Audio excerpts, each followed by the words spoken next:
Welcome to the Broken News PBS K36BW with your co-anchors, Justin Harris,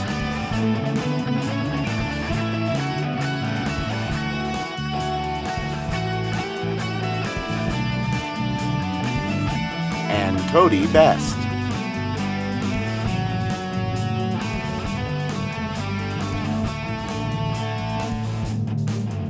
And weather with Conrad Jenkins.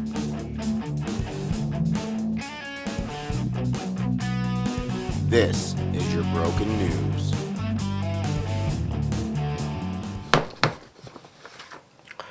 So I understand it's the Halloween episode of the Broken News, and we're dressed up like in the news industry, and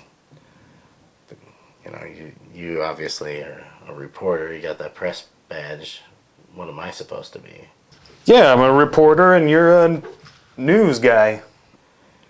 Am I like the guy that throws the newspapers out of the back of the truck or something? Yeah, my hat says press and you say extra.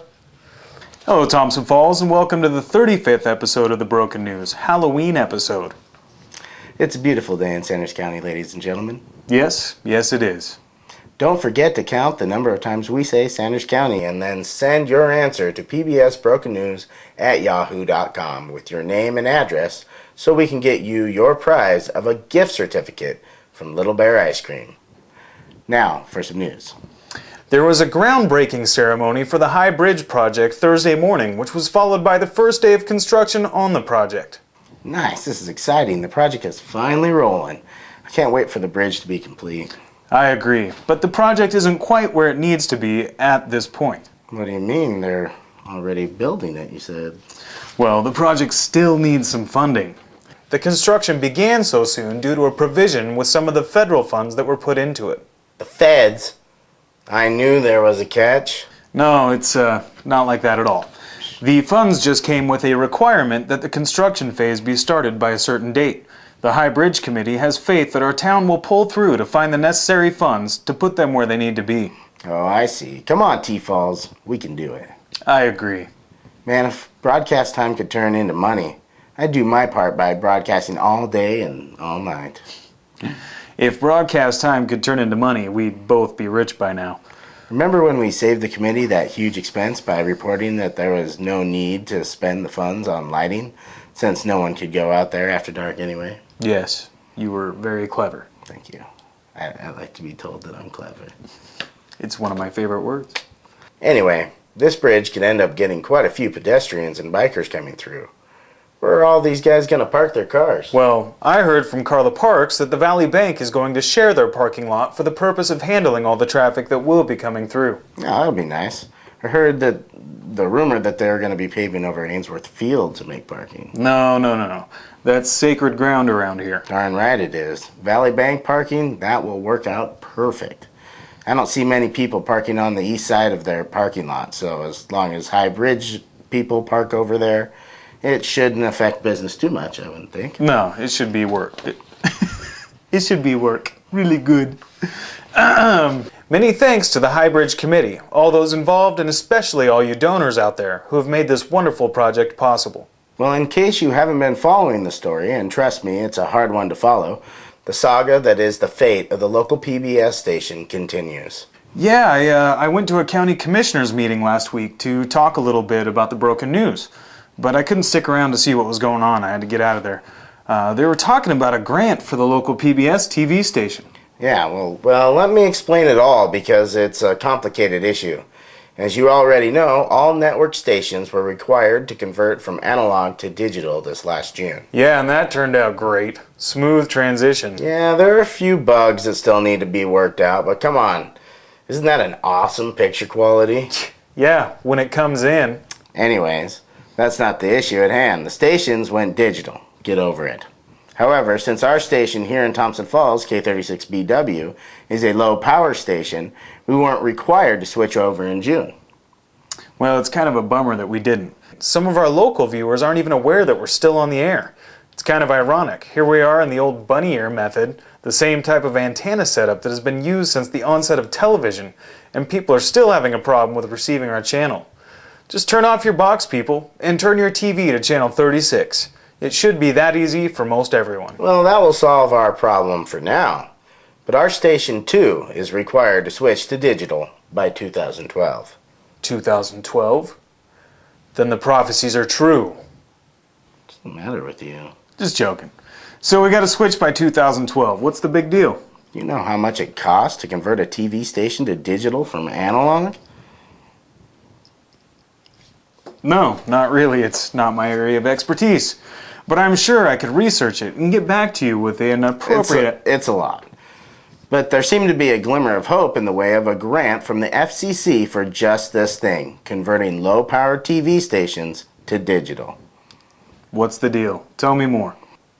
Well, the grant was written by Frank Tyro of Salish Kootenai Community College and Lee Good of Rural Television Service. These guys came up with a plan for a station that would be based out of Pablo at Salish Kootenai College and network to the rest of the county's low-power TV stations. That sounds cool, but would the guys in Pablo be controlling what we watched and when? No, actually. The network would work kind of like the internet. There would be a server at the station in Pablo that the stations here in the county could upload video to and then download that video whenever they wanted it to play. Upload, then download, whenever we want it to play. I guess I'm following you. So we wouldn't have to sit by the station every time we air something anymore? Not under this plan. We would just simply enter in the time we wanted our program to play and then we'd walk away. Well, that sounds great. Save some time and energy. Yeah, and the grant had to figure in new microwave antennas so it could make the whole thing work. Microwaves have antennas? Just kidding. And microwave antennas, that's a big deal. Why? Well, that's how all of our TV is brought into our area. I won't get too involved into the details, but we could use the new microwave antennas for more than just this Sanders County station. We could use it to bring in Montana PBS from KUFM in Missoula. Hey, we're the PBS station around here. Well, not if this plan goes through. Sure, we would show PBS programs too, but it would have a lot more local shows. You know, things like Blue Hawk sporting events, like crucial away games, meetings throughout the county, the broken news. Of course. Anyway, we still have PBS programming for our core programming, but we'll have more local events to fill the channel up with. And I don't know about you, but I love PBS. I do too, but... So you wouldn't want to deprive anyone who would prefer to watch its fine programming than something that was airing on the local channel, would you? No, of course not. Anyway, Montana PBS might not be the only option. Really? Yeah, there have been a few complaints about the regularity of broadcasts of the KXLY ABC station. They're not thinking of replacing it, are they? I love their news. The weather that they tell is coming at us, not behind us, like from Missoula. Yeah, I like KXLY too. In fact, a guy I went to high school with does the sports for him. Really? Which one? Ben Kaplan. Huh. Dropping names. That's cool. Anyway, they aren't talking about replacing it. They're thinking that they might be able to get the ABC station KTMF out of Missoula added to the system. So we would have 2 ABC stations. Well, actually, you know, if you want to get technical, we have 3 channels already. Of course, one is just a repeat of the high def channel, but we would be adding another ABC to the bunch, making a total of 4 ABC channels. Oh yeah, and I almost forgot one of the best parts. Well, what's that? The ABC station out of Missoula carries the Missoula Fox station on their second channel. So you mean Fox like The Simpsons, not Fox like Glenn Beck? Yeah, Simpsons Fox. And I know it's not a big deal to you, but Fox also has the other half of NFL football on Sunday. Great. I'm never going to get any work out of you on Sunday again. Well, if this thing goes through, it might be hard to drag a lot of people away from their TVs. 4 ABC channels, 1 Fox, 1 NBC, 1 CBS, 1 CW, 3 PBSs, and a Sanders County station. That's 12 channels to choose from. Well, it would make winters a little easier to handle.